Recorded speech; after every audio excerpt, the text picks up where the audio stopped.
Hello, বাবা Swapan. Hello মামা। তোর বাবা আজ থেকে 1 মাস আগে মারা গেছে। কি বলেন মামা? আপনি আমাকে আগে জানান নাই কেন? তোর মা জানাতে মানা করেছিল রে বাবা।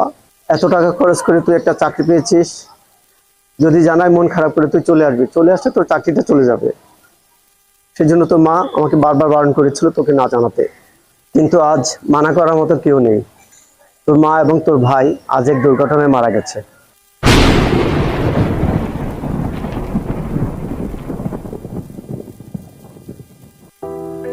দোস্ত, তোর মায়ের তো বিয়ে হয়ে গেছে।